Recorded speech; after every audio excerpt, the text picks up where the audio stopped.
Welcome back. This month, we've taken you from the first Native American doctor to the first lady of the world. We've talked about the first time the human race saw what DNA looked like and a two-time Nobel Prize winner. Now we're going to jump into the 1940s to honor a woman who was renowned for her beauty and screen presence during the golden age of cinema, but is often overlooked in her contributions to technology. Today, we'll be talking about one Miss Hedy Lamarr. Hedy Lamarr was born in Vienna in 1914 as Hedwig Kiesler. In 1937, her family decided to move to the United States, but before even making it to port in New York, she caught the eye of a film producer. She went on to star in over 25 films and socialized with President John F. Kennedy and Howard Hughes. In the 1940s, few Hollywood actresses were more famous and more famously beautiful than Hedy Lamarr. Yet despite starring in dozens of films and gracing the cover of every Hollywood celebrity magazine, few people knew Hedy was also a gifted inventor. In fact, one of the technologies she co-invented laid the key foundation for future communication systems, including GPS, Bluetooth, and Wi-Fi. Hedy clearly wasn't just a pretty face. She would work on film sets for 12 to 15 hours a day, and instead of going out to Hollywood parties, she would go home and dedicate endless hours to what has been named her inventing table. She wasn't a trained engineer or mathematician, but she was a brilliant problem solver. She found practical solutions to everyday problems like a glow-in-the-dark dog collar.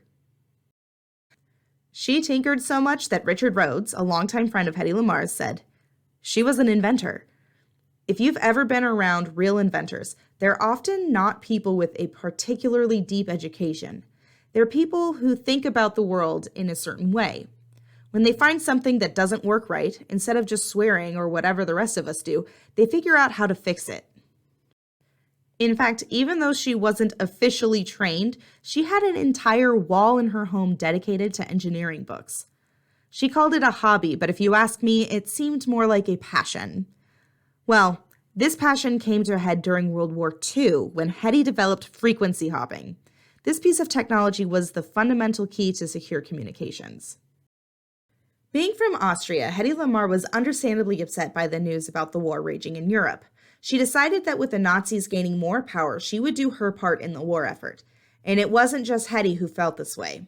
She found a kindred spirit in a man named George Antheil. He was a famous composer who had lost his brother early on in the war. It was these two individuals that came up with radio-controlled torpedoes that could bypass Nazi jamming frequencies. How, though? Well, it's actually because of a game that Lamarr and Antheil played. It was a simple game of playing the tune of a song and seeing how long it would take the other to figure out which song it was and start playing along. The idea being, if two musicians are playing the same music, they can hop around the piano keys in perfect sync. But if someone doesn't know the song, then they have no idea what was coming next. In other words, the signal would be hidden in a constantly changing frequency. The goal was to apply this to torpedoes, but the Navy actually rejected the invention, saying, and I quote, "What do you want to do, put a piano player in a torpedo?"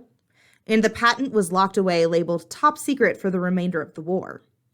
Eventually, this invention was taken out of the mothballs and applied to U.S. warships to prevent Soviet signal jamming during the Cuban Missile Crisis.